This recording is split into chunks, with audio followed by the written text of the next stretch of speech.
ओम शांति। बाप दादा मधुबन। आज की मधुर मूल्य 24/2/2025। मीठे बच्चे, यह रूहानी हॉस्पिटल तुम्हें आधा कल्प के लिए एवल हेल्दी बनाने वाली है। यहाँ तुम देही अभिमानी होकर बैठो। प्रश्न: धंधा आदि करते भी कौन सा डायरेक्शन बुद्धि में याद रहना चाहिए?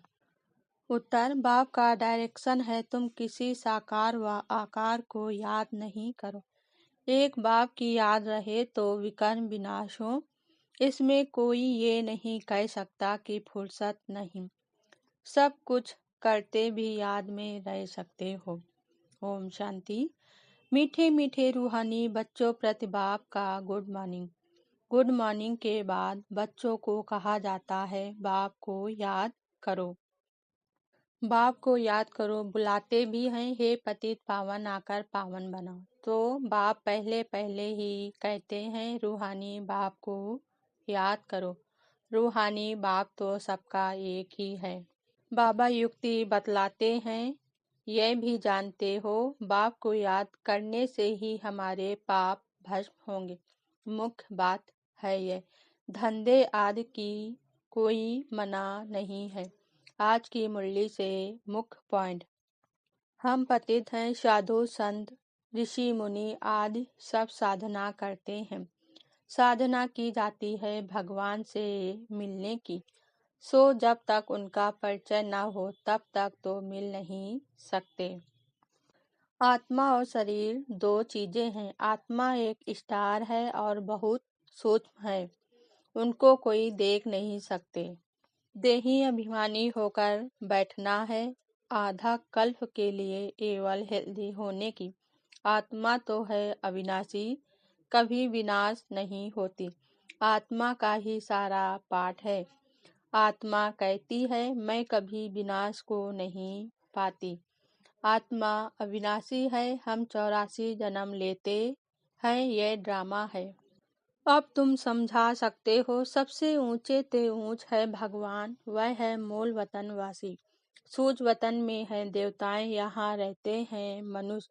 तो ऊंच ते ऊंच भगवान वह निराकार ठहरा। बाप कहते हैं मैं तुमको अभी पढ़ाता हूँ 21 जन्मों के लिए। 1-2 वर्ष में शहर सारा खड़ा कर देते हैं। नई देहली बनाने में करके 8-10 वर्ष लगे। मकान बनाने की साइंस का भी जोर है। झट फ्लैट तैयार बहुत जल्दी जल्दी बनाते हैं। यह सब वहाँ काम में तो आते हैं ना। अभी बाप बच्चों को समझाते हैं। उनमें भी थोड़े हैं जो धारणा कर सकते हैं। बाप बच्चों को कितना प्यार से समझाते हैं। बच्चे बहुत बहुत मीठे बनो। मुख से सदैव रत्न निकलते रहे। तुम हो रूप बसंत। तो अच्छा पुरुषार्थ करते हैं वह राजा रानी बन जाते हैं। अच्छा, धारणा के लिए मुख्य सार। पहली पॉइंट: रूप बसंत बन मुख से सदैव रत्न निकालने हैं। बहुत बहुत मीठा बनना है। कभी भी पत्थर नहीं निकालना है। कटु वचन नहीं निकालना है। दूसरी पॉइंट: ज्ञान और योग में तीखा बन अपना और दूसरों का कल्याण करना है। अपनी ऊंच तकदीर बनाने का पुरुषार्थ करना है। अंधों की लाठी बनाना है। अंधों की लाठी बनना है। वरदान आज बाबा ने दिया। संतुष्टता द्वारा सर्व से प्रशंसा प्राप्त करने वाले सदा प्रसन्न चित्त भव।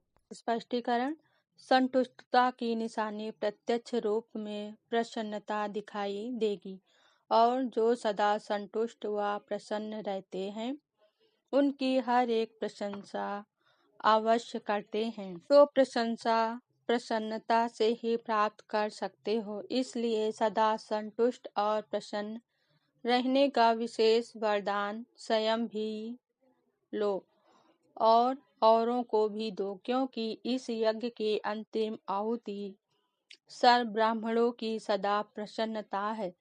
जब सभी सदा प्रसन्न रहेंगे तब प्रत्यक्षता का आवाज गूंजेगा अर्थात विजय का झंडा लहराएगा। स्लोगन आज बाबा ने दिया, डायमंड बनने का मैसेज देना ही डायमंड जुबली मनाना है। अव्यक्त इशारे, एकांत प्रिय बनो, एकता और एकाग्रता को अपनाओ। एकांतवासी बनना अर्थात चारों ओर के वाइब्रेशन से परे चले जाना। कई ऐसे होते हैं जिन्हें एकांत पसंद नहीं आता। संगठन में रहना, हंसना बोलना ज्यादा पसंद आता, लेकिन यह हुआ बाहर मुक्ता में आना। अभी अपने को एकांतवासी बनाओ अर्थात सर्व आकर्षण के वाइब्रेशन से अंतर्मुख बनो। अब समय ऐसा आ रहा है जो यही अभ्यास काम में आएगा। अगर बाहर की आकर्षण के वशीभूत होने का अभ्यास होगा तो समय पर धोखा दे देगा। ओम शांति।